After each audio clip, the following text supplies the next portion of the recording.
آپ کے کوئی قریب آتا ہے اور آپ کو خوف آنے لگتا ہے کہ کہیں یہ مجھ سے دور نہ ہو جائے، اس کا ایک ہی آتا ہے، آپ بھی جس کسی کے ساتھ بھی تعلق بناتے ہیں نا، ریلیشن میں آتے ہیں، اس کی بنیاد اللہ تعالیٰ کے ساتھ جڑی ہونی چاہیے۔ نبی پاک صلی اللہ علیہ وسلم کا فرمان ہے کہ جس نے اللہ کے لیے محبت کی اور اللہ کے لیے پیچھے ہٹا وہ کامیاب ہو گیا۔ تو آپ کوئی بھی رشتہ بناتے ہیں، کوئی ریلیشن میں آتے ہیں، تو پہلے دیکھیں کہ اس کی بنیاد میں اللہ ہے یا نہیں۔ اگر اللہ ہے تو پھر اللہ پہ چھوڑ دیں۔ جب تو نماز چھوڑے گا، کوئی ایسا کام کرے گا جو تجھے سوٹ نہیں کرتا، گناہ کرے گا، اب یہاں تیرا ضمیر جاگے گا اور تو اس سے سوال کرے گا کہ why are you doing that? It doesn't suit you۔ اب یہاں تو اسے ایک لوری دے گا اور سلا دے گا۔ وہ لوری یہ بھی ہو سکتی ہے کہ نماز میں خیالات آتے ہیں، آج کل مسائل چل رہے ہیں، اللہ توفیق دے گا تو نماز پڑھ لیں۔ یاد رکھیے اللہ نے قرآن میں کہا ہے، وہ لوگ جو ہماری آیات کا انکار کرتے ہیں، ہم پہ عمل نہیں کرتے، وہ اللہ کا کچھ نہیں بگاڑ رہے بلکہ اپنے آپ کو چیٹ کر رہے ہیں، دھوکہ دے رہے ہیں، خسارے میں ہے وہ، تو بھی خسارے میں ہے، نماز نہیں پڑھتا۔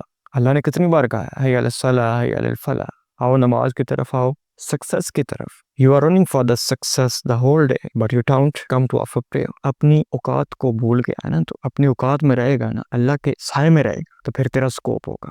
ایک بندہ خود کو بدلنا چاہتا ہے، ایک نئی زندگی کی شروعات کرنا چاہتا ہے، اللہ تعالیٰ کو راضی کرنا چاہتا ہے، تو وہ نماز سے شروعات کر سکتا ہے اس کی، کیونکہ نماز ایک ایسا پیکج ہے جس میں ہر چیز آ جاتی ہے۔ جب تو صبح اٹھے گا، اب تیرا دل نہیں چاہ رہا اٹھنے کو، تیرا نفس کہے گا نا آج نہیں اٹھنا، تو تیرے اندر ایک ول پاور آئے گی، اپنے نفس کو مارنے کی ول پاور، اسے کہتے ہیں جگرا، وہ آئے گا۔ دوسرے نمبر پہ جب تو مسجد میں نماز پڑھنے جائے گا تو نمازیوں سے ملے گا، تو تجھے ایک عزت ملے گی جو تجھے آج تک نہیں ملی، وہ عزت تجھے بار بار جانے کو مجبور کرے گی۔ تیسری چیز، جب امام خطبہ دے گا نا یا درس دے گا چھوٹا سا، تو اس میں تجھے ایک روز نیا پوائنٹ ملے گا جو تجھے سوچنے پہ مجبور کرے گا، اس سے تیرے اندر اور بدلاؤ آئیں گے۔ چوتھی چیز، جب تو سفر میں یا محفل چھوڑ کے نماز پڑھے گا نا، تو تیرے اندر ایک اللہ پر یقین آئے گا۔ پانچویں چیز کہ اللہ سے تو جو بھی مانگے گا نا، کیونکہ اللہ جانتا ہے مستقبل کو، تو نہیں نہ جانتا، اللہ جانتا ہے مستقبل کو، اپنے بندے کو وہ کیسے پیچھے چھوڑ سکتا ہے؟ تو سوچنا، اگر ایک ماں ہے اس کا تو بہت خیال رکھ رہا ہے، تو وہ تیرے لیے دعا کرے گی، سب کچھ کرے گی، اس چاہے گی کہ پہلی روٹی جڑی نا تازی، وہ میں اپنے اس پتر نوں داؤں، یہ میرا بڑا لحاظ کرتا ہے۔ بھائی تو اللہ کا بندہ ہے تو اللہ تجھے وہ پہلی روٹی نہیں دے گا۔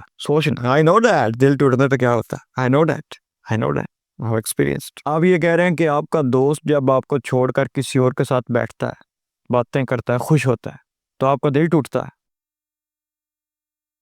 پہلے بھی میں ذکر کر چکا ہوں کہ دل ٹوٹنے کے بعد بنتا ہے۔ آپ کا دل ٹوٹا ہے نا ابھی، تو اللہ آپ کا دل کو مضبوط کرنا چاہ رہا ہے تاکہ ہر کوئی آپ کا دل نہ توڑ سکے۔ آپ کو ایموشنل انٹیلیجنس دینا چاہ رہا ہے کہ کس بندے کو دل دینا ہے، کس پہ ایموشنز انویسٹ کرنے اور کس پہ نہیں کرنے۔ بالکل، اللہ ان پر ازمائش ڈالتا ہے جنہیں کوئی سکھانا چاہ رہا ہوتا ہے، تو آپ ان میں آ گئے ہیں، آپ کی لرننگ ہو رہی ہے۔ دل سوچ سمجھ کر دینا، انویسٹمنٹ سوچ سمجھ کر کرنی ہے ایموشنز کی۔ ہر کسی پہ ایموشنز انویسٹ نہیں کرتے۔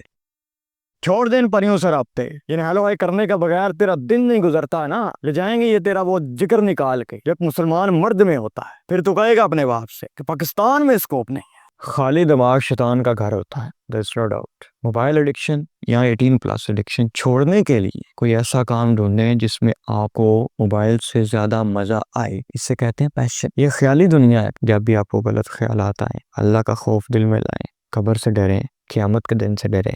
بھائی ایک بندے نے 20 سال کی عمر لبرلزم میں گزاری ہے، اس پہ انویسٹ نہیں کیا گیا، اللہ کا اسے پتہ ہی نہیں ہے کہ اللہ کیا ہے۔ ہاؤ از اٹ پاسبل کہ اللہ کا خوف وہ دل میں لائے؟ اللہ کا خوف دل میں لانے کے لیے بھی ایک جرنی ہے۔ وہ جرنی یہ نہیں ہے کہ 36 سال عبادت کریں، لیکن کنسیپٹس کلیئر ہونا ضروری ہے نا۔ کوئی ایسا کام ڈھونڈیں، مصروفیت ڈھونڈیں، مصروفیت کے بغیر پاسبل نہیں ہے کہ آپ ان چیزوں سے بچ سکیں۔ There should be something to do.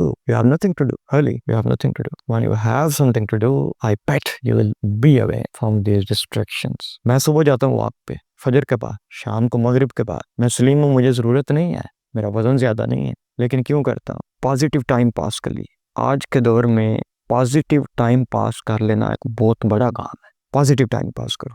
کوئی کام بھی نہیں ہے نا، تو وہ کام نہ کرو جو تم کر رہے، باہر اسکرولنگ نہ کرو، باہر نکل جاؤ، پھٹ رہو۔ You have to ensure your self busy. اندھوں کی محفل میں جب ایک آنکھ والا چلا جائے نا، تو کہتے ہیں یہ کہاں سے آ گیا، اٹھا کے باہر پھینکتے ہیں کہ یہ ہم میں سے نہیں ہے۔ اسی طرح خاندان میں سے ایک نوجوان جب اٹھتا ہے اور کہتا ہے کہ بڑے خواب دیکھنے چاہیے، بڑی سوچ ہونی چاہیے، اپنے فیصلے لینے چاہیے، تو سائیں چک کے باہر مارتے ایک تو آ گیا ساڈی سپر میسی نو ڈاؤن کرنا۔ اور بھائی تواڈے رشتہ داراں نے تے لوکاں نے، تواڈے سرکل نے تواڈے اوتے گھیرا پائی، یہ تانوں کمفرٹ زون چوں نہیں نکلن دیندے۔ اگر اج تک تواڈے تے تنقید کسی نے نہ کیتی، تواڈے رشتہ داراں نے، تواڈے سرکل نے، تے سمجھ لو تساں کچھ کیتا ہی کوئی نہیں، تساں کوئی نواں کام کیتا ہی نہیں۔ ਤੁਸੀਂ ਕੰਪਰੋਮਾਈਜ਼ ਕਰ ਰਹੇ ਹੋ, ਤੁਸੀਂ ਇੱਥੇ ਰਹਿਣਾ। ਜਿਹੜਾ ਬੰਦਾ ਆਪਣੇ ਰਿਸ਼ਤੇਦਾਰਾਂ ਵਿੱਚੋਂ, ਆਪਣੇ ਸਰਕਲ ਦੇ ਵਿੱਚੋਂ ਨਹੀਂ ਨਾ ਨਿਕਲਦਾ, ਇਹਨਾਂ ਵਿੱਚ ਫਸਿਆ ਰਹਿੰਦਾ ਹੈ, وہ بندہ گرو نہیں کر سکتا۔ تو نہیں جانتا، لیکن اللہ جانتا ہے کہ مستقبل کیا ہے، کل کس چیز کا سکوپ ہے، کس فیلڈ کا سکوپ ہے، کون سی چیزیں، کون سی سکلز اڈاپٹ کرنا ضروری ہے، اللہ بہتر جانتا ہے۔ اگر تیری اللہ سے لو لگ گئی تو وہ زمانے سے ایک قدم تجھے ہمیشہ آگے رکھے گا۔ تو اللہ کے قریب آ بھائی، اللہ سے لو لگا۔ ایک ماں کی تو بڑی خدمت کرتا ہے نا، تو اس کا پورا دل ہوگا کہ پہلی روٹی جڑی میں اپنے پتر نوں داں، بڑا لحاظ کرتا ہے میرا۔ یاد رکھیے، اللہ تینوں وہ پہلی روٹی دے چھڑی نا تو تیرا فیوچر برائٹ ہو جائے گا۔